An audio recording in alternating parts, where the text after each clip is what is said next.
Hola, ¿qué tal?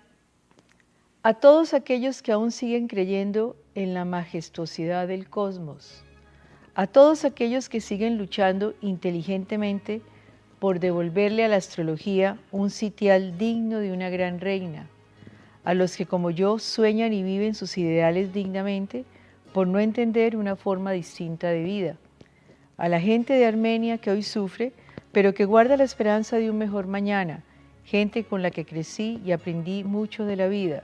Sin duda alguna, allí yacen mis raíces, mis comienzos. Giovanni Londoño Romero. Bueno, hoy vamos a hablar de astrología.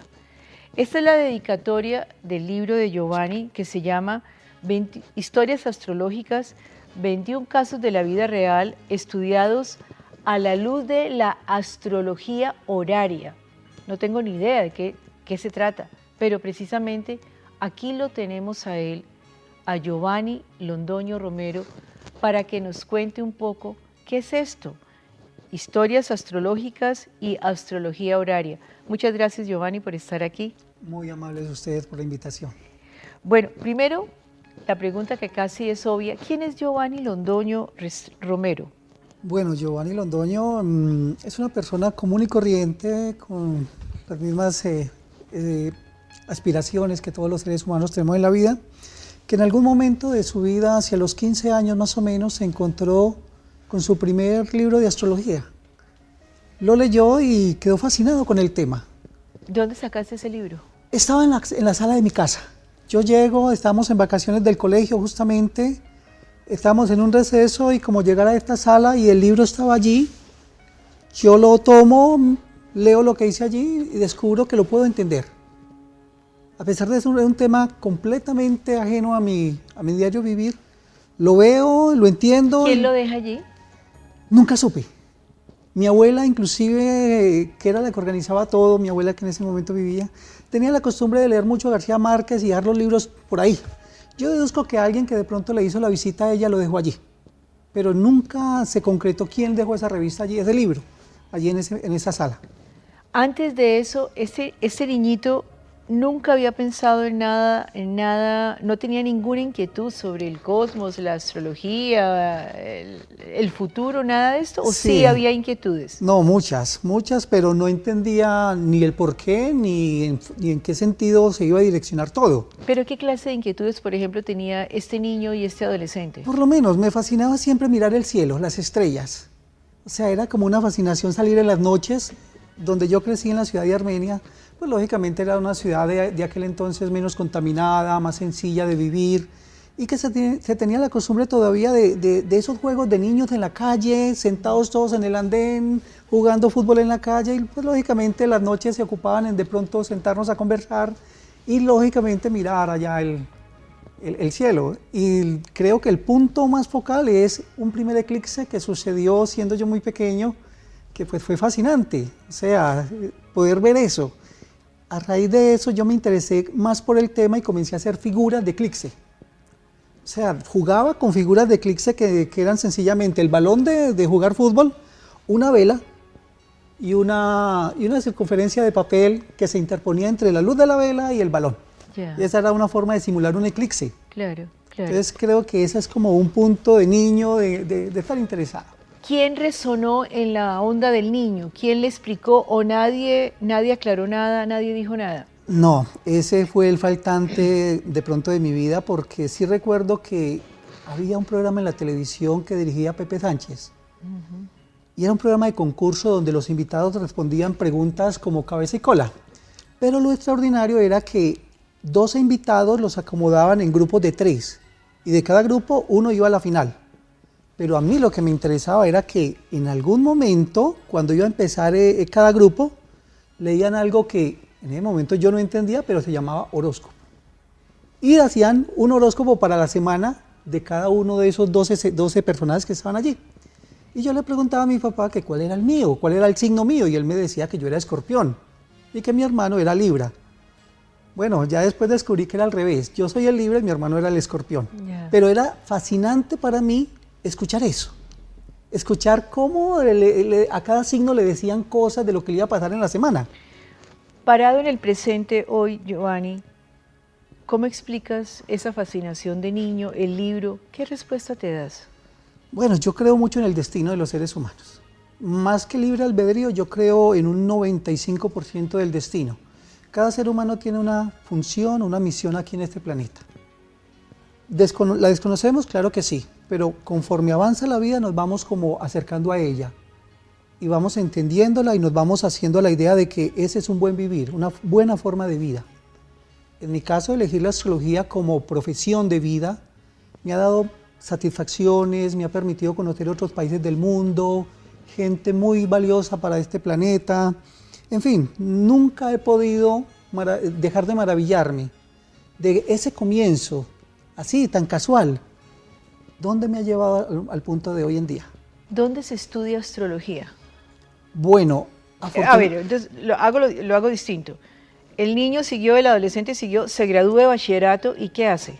Bueno, voy al servicio militar, paso un tiempo allí en la escuela militar, en la Guardia Presidencial también. Y estando en la carrera militar, me tocó tomar una decisión, seguir la vida militar o dedicarme definitivamente a lo que me apasionaba más, que era la lectura, la psicología, la filosofía.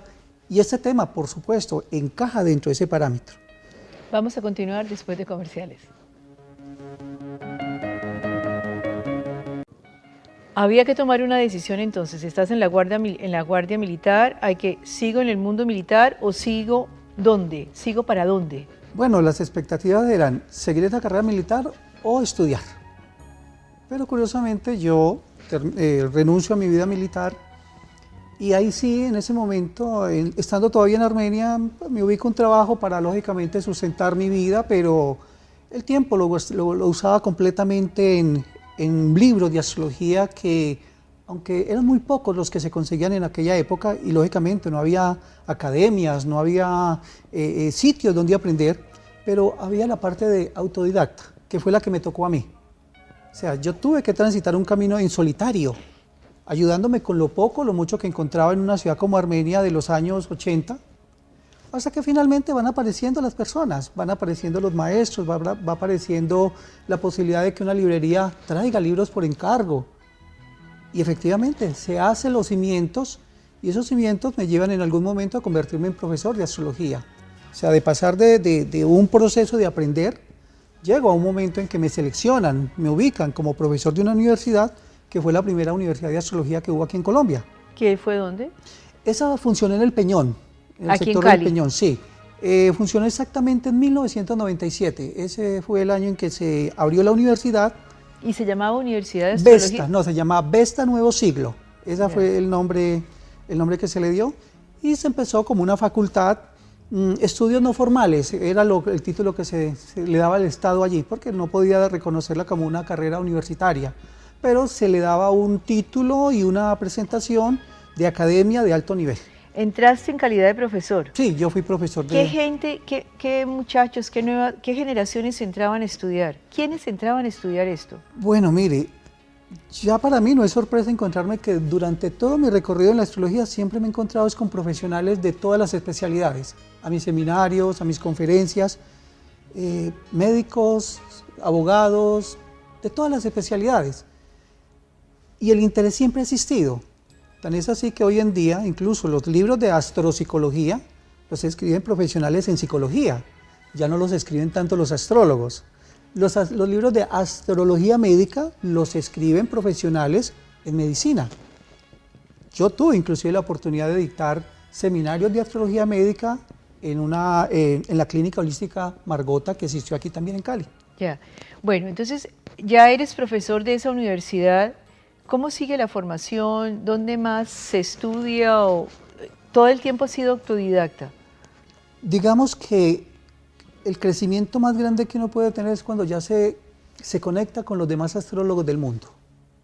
Y tuve la suerte de que llegó en un momento muy especial, en los años 98, 99, me conecto con la lista mundial de astrólogos profesionales Ptolomeo, que para ingresar allí en aquel momento había que pasar un examen de admisión, y habían otras listas. Bueno, el proceso mío llevaba ya tanta fuerza que yo llegué a ser moderador de esa lista, una lista internacional, donde perfectamente se encontraba uno con los mejores astrólogos del mundo, Boris Christoph, Tito Macías, Juan Trigo, que eran los libros que yo leía. De ellos eran los libros que yo lograba leer, y para mí fue una satisfacción cuando yo inclusive en los congresos me los encuentro, nos abrazamos, compartimos tiempo, compartimos libros de los que he publicado, y hoy en día hablamos de igual a igual. O sea, ese es el punto actual de mi vida en la astrología. ¿Se puede vivir de la astrología? En 1994 yo abrí mi primera oficina de asesoramiento astrológico y desde entonces nunca he dejado de ser un astrólogo profesional, desde 1994. Bueno, pero dijiste algo que quiero retomar. ¿Existe el destino? Sí. ¿Estamos atrapados? Mire, atrapados no diría yo. En el momento en que uno entiende esas virtudes, esas capacidades con las que ha nacido, tiene mejor capacidad de vivir la vida. Y cuando uno empieza a vivir la vida que le corresponde, la vida que quiere vivir, es más satisfactorio. Entonces es como esa conciencia de que la vida es bonita, la vida que tengo me gusta. Porque es que lo más triste es vivir una vida llena de insatisfacciones, de obligaciones. No, la idea es vivir la vida que nos corresponde y que la debemos conocer. Pero dijiste también, no existe el libre albedrío, o sea que tengo que vivir esto. Bueno, mi capacidad de adaptación y de aceptación me lleva a que la viva mejor, pero no puedo salirme de allí. Mire, yo tengo, ese tema es muy significativo en muchas disciplinas. Yo tengo el ejemplo que es el que mejor me puede a mí explicar el destino de los seres humanos. Fue en Japón.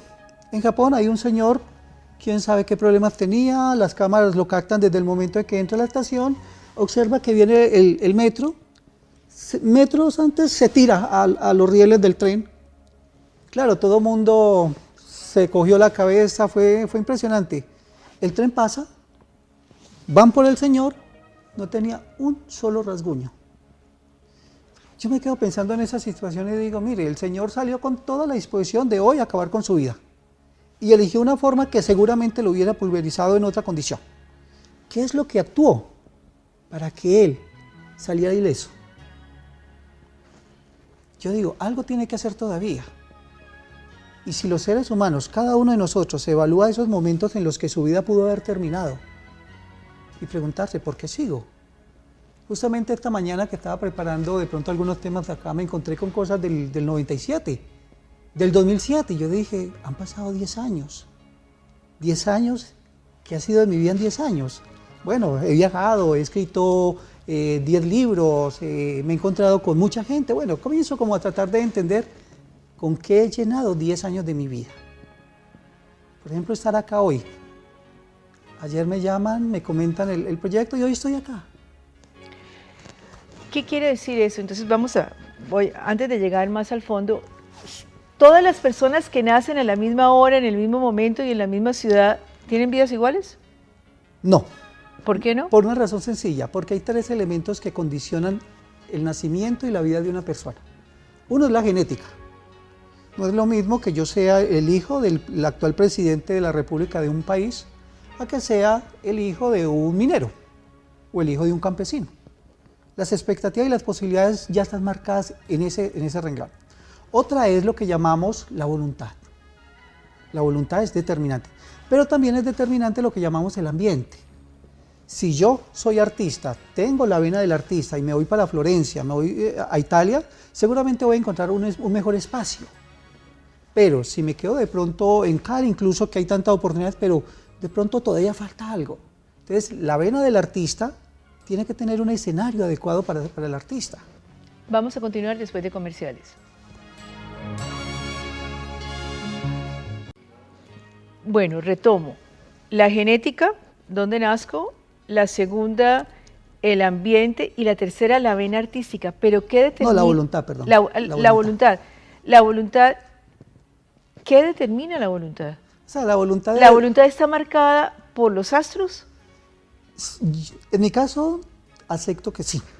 Es más, por ejemplo, la voluntad mía que influyó para que yo dejase una carrera militar ya empezada y me dedicara a esto que realmente, esa es la voluntad, la inclinación del ser ¿Fue humano la hacia algo. voluntad? ¿Fue la voluntad o fueron los astros?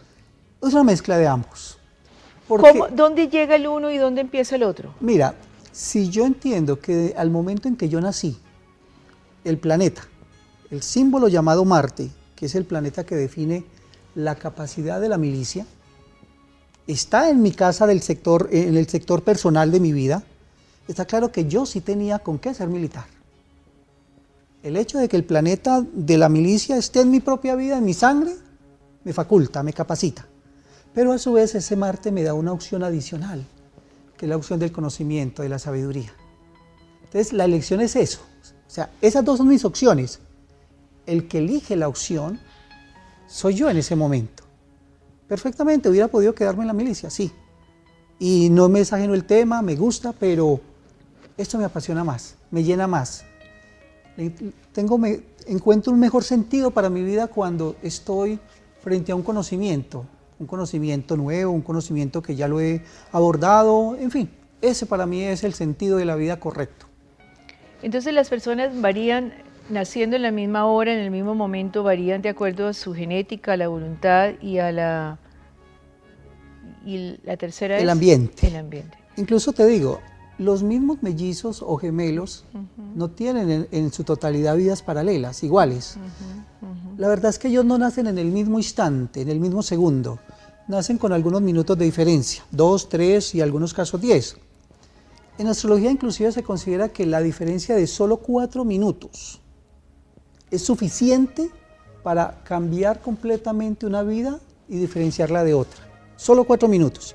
Por eso es que es tan importante cuando uno va a mirar la gráfica de nacimiento de una persona, poder precisar los datos exactos de su nacimiento.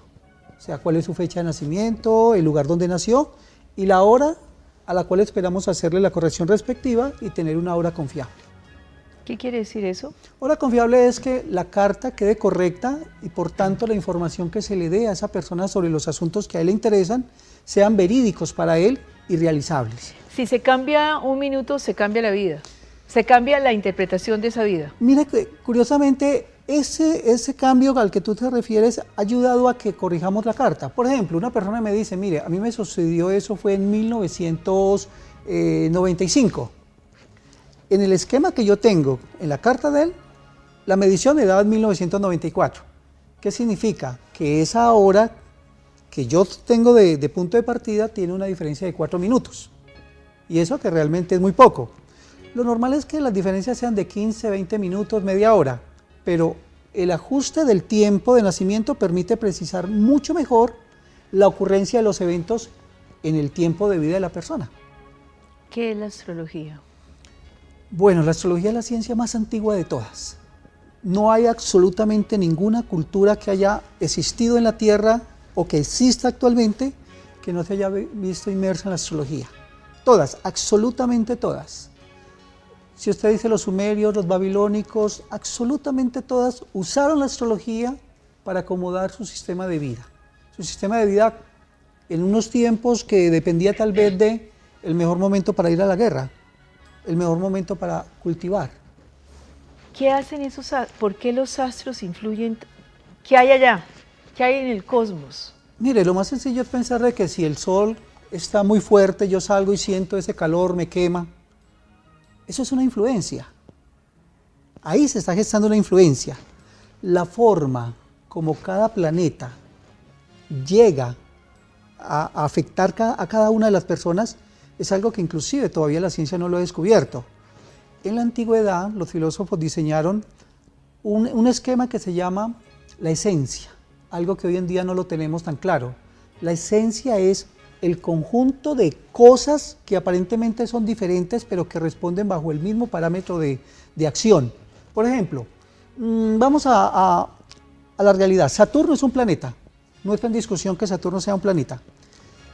El significado aquí, en la Tierra de Saturno, está relacionado con la política. O sea que, si yo voy a analizar las posibilidades... ¿Quién hizo esa interpretación? La observación de justamente todas esas culturas que han aportado la astrología. Por ejemplo, había algo que ellos observaban el cielo siempre, en constante la observación. Un eclipse, por ejemplo, para ellos era definitivo y la decisión de ellos era mirar qué tanto ese eclipse de sol iba a afectar a su rey, a su emperador. Porque siempre la ocurrencia de un eclipse afectaba a aquella persona que fuera la autoridad de ese momento. Entonces esa es una forma de entender que el cielo tiene unos mensajes y que nosotros, como la especie más evolucionada, tenemos la obligación de entender ese mensaje. Además de la especie más evolucionada en la Tierra, el hombre. Y tenemos como esa posibilidad, tenemos una facilidad hoy en día todavía mayor de poder entender el cielo. Tenemos computadoras, tenemos telescopios de mejor calidad, en fin. Los antiguos tenían que hacer casi que todo a ojo. Eran mejores observadores que nosotros. Hoy en día la observación del astrólogo es la pantalla de su computadora, suministra los datos que quiere investigar y la computadora le proyecta una carta. A ver, pero los antiguos dedujeron, dijéramos que como al revés, de acuerdo a los acontecimientos que vivían, determinaban ese planeta sirve para esto, para lo otro. Correcto. No eran los planetas los que determinaban esto, sino que ellos hicieron de los actos que estaban viviendo en la realidad, concluían, este es el planeta Marte del amor, este es el planeta de la política. ¿Fue al contrario? Fue una mezcla, y una mezcla en este sentido. Ellos comenzaron a observar que cada vez que cierta estrella aparecía en determinada posición en el cielo, en su entorno sucedían cosas. Yeah. Comenzaron a medir, que fue lo más espectacular, cómo ellos lograron tener un cálculo y unos calendarios que les permitieron entonces predecir la ocurrencia de los eclipses, la ocurrencia de la salida de tal o cual estrella. En Egipto, la salida de Sirio definía la posibilidad de que el Nilo inundara las tierras que iban a ser cultivadas. Entonces imagínate cuál era la función más importante del astrólogo de aquel entonces: predecir el momento en que Sirio iba a salir, avisarle a su emperador para que se dispusiera todo lo necesario para poder tener una cosecha exitosa. ¿Hoy en día podemos hacer lo mismo? Y más porque tenemos mejor tecnología, tenemos la capacidad de hacer mediciones más exactas, más precisas, y tenemos lenguajes, tenemos una capacidad de entendimiento mucho mejor de la condición humana, y tenemos más espacios de acción. ¿Y podemos decir quién va a ser el próximo presidente de Colombia? Aquí se acabó el programa y los voy a dejar como en la parte más interesante y más inquietante para que podamos seguir con Giovanni Londoño, que nos ha explicado maravillosamente esta primera parte de la astrología. Vamos a ver si podemos llegar a través de la astrología a concluir esto. Los espero el próximo programa, no se lo pierdan, que la pasen bien.